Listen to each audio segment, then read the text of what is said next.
Reactivación de la economía ante la crisis de la COVID-19. Recuperar la economía mundial es un trabajo que se ha enfrentado a bastantes dificultades en este último año. El Fondo Monetario Internacional para este año se ha proyectado un crecimiento mundial de 4.4%, lo que equivale a un 0.5 puntos porcentuales menos que el pronóstico anterior, principalmente debido a las rebajas del desempeño de Estados Unidos y China. En el caso de Estados Unidos, eso se debe a una menor probabilidad de aprobación del programa fiscal conocido como Build Back Better y las persistentes perturbaciones del suministro. En el caso de China, la razón radica en la contracción interrumpida del sector inmobiliario y el hecho de la recuperación del consumo privado ha defraudado las expectativas. Los trastornos de suministro han llevado a recortar las proyecciones para otros países como, por ejemplo, Alemania. Se prevé que el crecimiento mundial disminuirá a 3.8% en el 2023. Esa cifra es 0.2 puntos porcentuales más alta que el pronóstico de octubre último y refleja más que nada un repunte después de que desaparezcan los actuales lastres del crecimiento. Se prevé que los precios de la energía y de los alimentos subirán a un ritmo menos intenso en el 2022, de acuerdo con los mercados del futuro. Suponiendo que las expectativas de inflación se mantengan ancladas, cabría esperar una moderación de la inflación en el 2023. Según las estimaciones del Fondo Monetario Internacional, en 2021 había alrededor de 70 millones más de personas indigentes que lo que medían las tendencias antes de la pandemia, lo cual significa que la lucha contra la pobreza retrocedió varios años. Queda mucho por hacer para recuperar nuestra economía y contener las grandes pérdidas. Los gobiernos deben vigilar de muy cerca el nivel de avance en el crecimiento económico y desarrollo de su población para finalmente decir que este año estamos escapando de las garras de la pandemia. Secuelas duraderas. Según el Banco Mundial, se anticipa que los mercados emergentes y las economías en desarrollo se expandirán un 6% este año, impulsados por el aumento de la demanda externa y de los precios de productos básicos.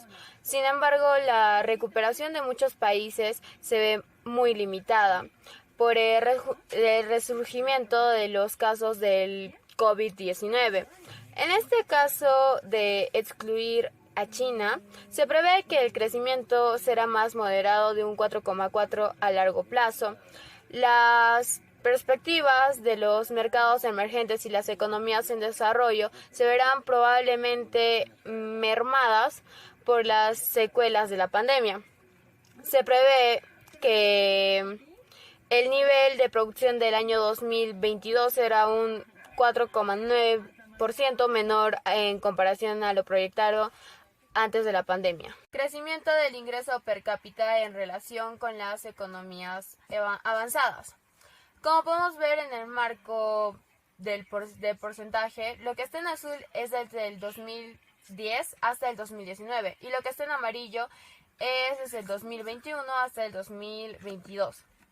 A nivel regional se espera que la recuperación sea más sólida en Asia Oriental y en el Pacífico en gran parte, debido a la fuerte repunte de China. En Asia meridional, la reactivación se ha visto limitada por nuevos y graves brotes del virus en India y Nepal.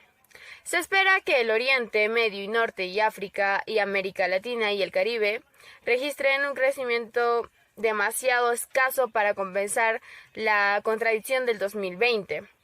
Se prevé que la recuperación de África al sur de Sahara, aunque se vea favorecida por los efectos indirectos de la reactivación mundial, seguirá siendo frágil dada la lentitud de la vacunación y los retrasos de grandes inversiones en infraestructura y el sector extractivo.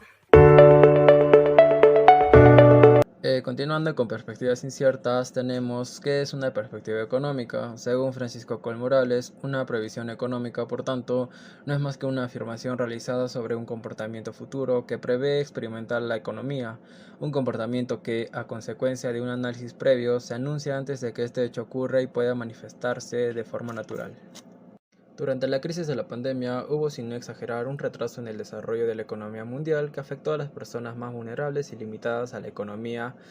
Ian Coase, director del Grupo de Perspectivas del Banco Mundial, describe que las economías en desarrollo deberán equilibrar la necesidad de garantizar la sostenibilidad fiscal con la necesidad de mitigar los efectos de las múltiples crisis en los ciudadanos más pobres. Dado esto, hubo la aparición de perspectivas inciertas, donde el pronóstico de junio parte de la base de que las economías avanzadas lograrán la vacunación generalizada de sus poblaciones y contendrán eficazmente la pandemia para fines de este año. Se prevé que los principales mercados emergentes y las economías en desarrollo reducirán sustancialmente los nuevos casos. Sin embargo, las perspectivas están sujetas a una incertidumbre considerable. Según el Banco Mundial, una pandemia más persistente, una ola de quiebras de empresas, tensiones financieras o incluso el malestar social podrían desbaratar el proceso de recuperación. Al mismo tiempo, un éxito más rápido en la erradicación de la COVID-19 y mayores efectos secundarios del crecimiento de las economías avanzadas podrían generar un crecimiento mundial más vigoroso.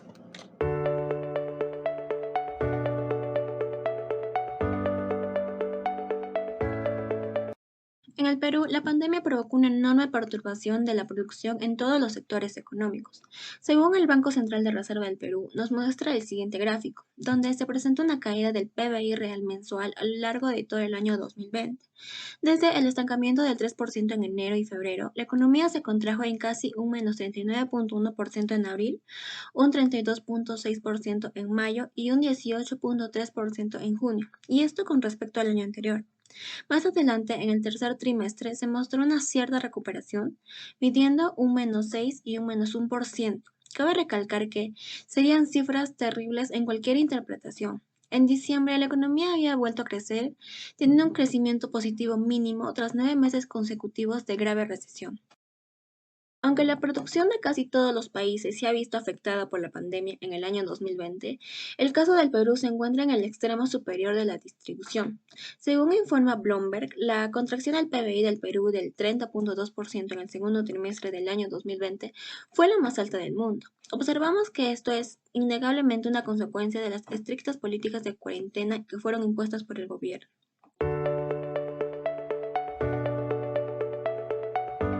Plan de reactivación de la actividad económica en el país. Como se ha visto, en la pandemia del COVID-19 ha golpeado el mundo como ninguna otra en la historia. Según el autor, Alcázar nos menciona de que el sur global se ha visto afectado en cuanto a la posición del crecimiento económico, donde se fueron paralizando sectores como el turismo y otros servicios importantes. Para enfrentar estas situaciones, los países han desarrollado planes de estímulos fiscales para la reactivación económica, como los bonos, los subsidios, las creaciones de fondo, entre otros, en beneficio a la población. Según el Ministerio de Economía y Finanza, nos dice que el Perú estableció medidas para mitigar la emergencia sanitaria. Por ejemplo, se da las medidas de reactivación económica relacionada a la energía y a la agricultura. En el caso de la energía, se realizó un fraccionamiento de pago de energía eléctrica y gas natural en los hogares vulnerables. En caso de la agricultura, se realizó el Fondo de Apoyo Empresarial para pequeños productores agrarios. El gobierno en sí lanzó un plan Impulso Perú. Este plan fue presentado por Curburneo. Nos dice que tiene como objetivo reactivar y potenciar el crecimiento económico y promover las generaciones de empleo y así apoyar a la población más vulnerable. El Estado ha llevado a cabo diversos programas que fue publicado en la plataforma digital única del Estado peruano. Tenemos la Reactiva Perú, permitió otorgar créditos con garantías estatales a las empresas para así cumplir con el pago a sus trabajadores y proveedores. Tenemos el FAE MIPEC, su objetivo es de promover el financiamiento de micro y pequeñas empresas. Tenemos el programa de garantías de COVID-19, su objetivo es garantizar los créditos reprogramados de consumos personales que hayan sido afectados por la pandemia. En sí, los planes de recuperación tienen como prioridad la reanudación de la actividad social y económica.